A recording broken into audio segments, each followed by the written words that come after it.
Hello ನನ್ನ ಮುದ್ದು ವೀಕ್ಷಕರೇ, ವೆಲ್ಕಮ್ ಬ್ಯಾಕ್ ಟು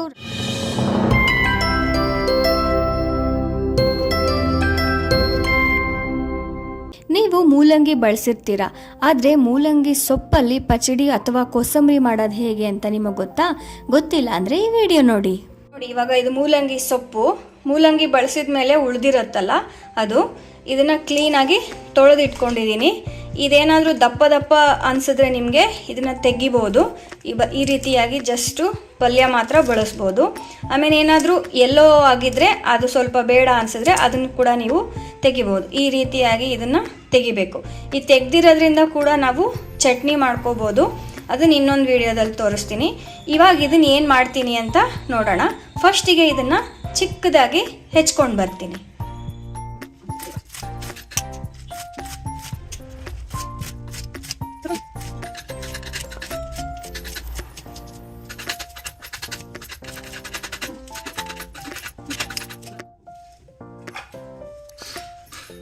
ಈಗ ಮೂಲಂಗಿ ಪಚಡಿಗೆ ಏನೇನು ಐಟಮ್ಗಳು ಬೇಕು ಅಂತ ನೋಡೋಣ. ಮೊದಲನೇದಾಗಿ ಒಂದು ಚಿಕ್ಕ ಮೂಲಂಗಿನ ತುರಿದಿಟ್ಕೊಂಡಿದ್ದೀನಿ. ಅರ್ಧ ನಿಂಬೆ ಹಣ್ಣನ್ನು ಬೀಜ ತೆಗೆದಿಟ್ಕೊಂಡಿದ್ದೀನಿ. ಒಂದು ಚಿಕ್ಕ ಸೌತೆಕಾಯಿನ ತುರಿದಿದ್ದೀನಿ. ಹಾಗೆ ಒಂದು ಕ್ಯಾರೆಟು, ಆಮೇಲೆ ಚಿಕ್ಕದಾಗಿ ಒಂದು ಸ್ವಲ್ಪ ಕೊತ್ತಂಬರಿ ಹೆಚ್ಚಿಟ್ಕೊಂಡಿದ್ದೀನಿ. ಇಲ್ಲಿ ಈರುಳ್ಳಿ ಹೆಚ್ಚಿಟ್ಕೊಂಡಿದ್ದೀನಿ. ಇದು ಸಾಂಬಾರು ಈರುಳ್ಳಿ ನಾನು ಹೆಚ್ಕೊಂಡಿರೋದು. ನೀವು ನಾರ್ಮಲ್ ಈರುಳ್ಳಿನೂ ಹಾಕೋಬೋದು. ಹಾಗೆ ಇಲ್ಲಿ ಮೆಣಸಿನ್ಕಾಯಿ ಹಾಕ್ಕೊಂಡಿದ್ದೀನಿ, ಹೆಚ್ಚಿಟ್ಕೊಂಡಿದ್ದೀನಿ. ಈ ಮೆಣಸಿನ್ಕಾಯಿ ಖಾರ ಇಲ್ಲ, ಹೀಗಾಗಿ ನಾನು ಇಷ್ಟೊಂದು ತೊಗೊಂಡಿದ್ದೀನಿ. ನೀವು ಖಾರಕ್ಕೆ ಅನುಗುಣವಾಗಿ ತಗೊಳ್ಳಿ. ಹಾಗೆ ಇಲ್ಲಿ ಶುಂಠಿ ಕೂಡ ನಾನು ತುರಿದಿಟ್ಕೊಂಡಿದ್ದೀನಿ. ಒಂದು 2 ಸ್ಪೂನ್ ಅಷ್ಟು ನಾವು ಇಲ್ಲಿ ಹೆಸರು ಬೇಳೆನ ನೆನೆಸಿಟ್ಕೊಂಡಿದ್ದೆ. ಹೆಸರು ಬೇಳೆ ಈಗ ನೆಂದಿದೆ. ನೆಂದಿರೋ ಹೆಸರು ಬೇಳೆನ ನಾನು ನೀರು ತೆಗೆದು ಬಸಿದು ಇಟ್ಕೊಂಡಿದ್ದೀನಿ. ನೋಡಿ, ಸೊಪ್ಪನ್ನ ನೀಟಾಗಿ ಚಿಕ್ಕದಾಗಿ ಹೆಚ್ಕೊಂಡಿದ್ದೀನಿ. ಈಗ ಇದನ್ನೆಲ್ಲ ಇಟ್ಕೊಂಡಿದ್ವಲ್ಲ, ಇದನ್ನ ಒಂದೊಂದಾಗಿ ಮಿಕ್ಸ್ ಮಾಡ್ಕೊಳ್ಳೋಣ. ಮೂಲಂಗಿ ಹಾಕೋತಾ ಇದ್ದೀನಿ, ಸೌತೆಕಾಯಿ, ಕ್ಯಾರೆಟು, ಈರುಳ್ಳಿ ಹಾಕೋತಾ ಇದ್ದೀನಿ. ಮೆಣಸಿನ್ಕಾಯಿ ಸ್ವಲ್ಪ ಒಗ್ಗರಣೆಗೆ ಹಾಕೊಳ್ಳೋಣ, ಸ್ವಲ್ಪ ಇಲ್ಲಿ ಹಾಕೊಳ್ಳೋಣ. ಟೇಸ್ಟಿಗೆ ಎರಡು ಚೆನ್ನಾಗಿರುತ್ತೆ. ಕೊತ್ತಂಬರಿನೂ ಅಷ್ಟೇ, ಸ್ವಲ್ಪ ಕಡ್ಡಿ ಇರೋದನ್ನ ಒಗ್ಗರಣೆಗೆ ಹಾಕೊಳ್ಳೋಣ. ಇಲ್ಲಿ ಚೆನ್ನಾಗಿರೋದು ಇಲ್ಲಿ ಹಾಕೊಳ್ಳೋಣ.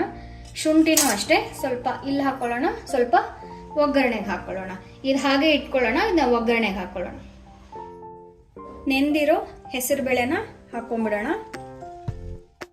ಒಗ್ಗರಣೆಗೆ ಬಾಣಲಿ ಕಾದಿದೆ. ಒಂದು ಸ್ವಲ್ಪ ಎಣ್ಣೆ ಹಾಕೋತಾ ಇದ್ದೀನಿ.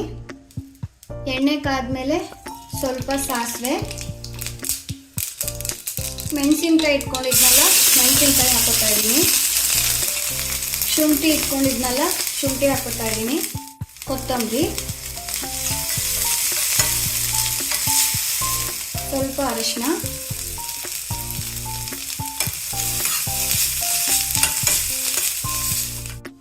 ನಾವೇನು ಒಗ್ಗರಣೆ ಮಾಡ್ಕೊಂಡಿದ್ವಲ್ಲ ಅದನ್ನು ಇವಾಗ ಇದಕ್ಕೆ ಹಾಕೋಬೇಕು. ನೀವು ಇಂಗು ಕೂಡ ಹಾಕೋಬೇಕು. ನನಗೆ ವಿಡಿಯೋ ಕ್ಲಿಪ್ಪಿಂಗ್ ಮಿಸ್ ಆಗಿದೆ. ಒಗ್ಗರಣೆಗೆ ನೀವು ಇಂಗು ಕೂಡ ಹಾಕೊಳ್ಳಿ. ರುಚಿಗೆ ತಕ್ಕಷ್ಟು ಉಪ್ಪು. ಇವಾಗ ಇದನ್ನ ಚೆನ್ನಾಗಿ ಕಲಿಸ್ಕೋಬೇಕು.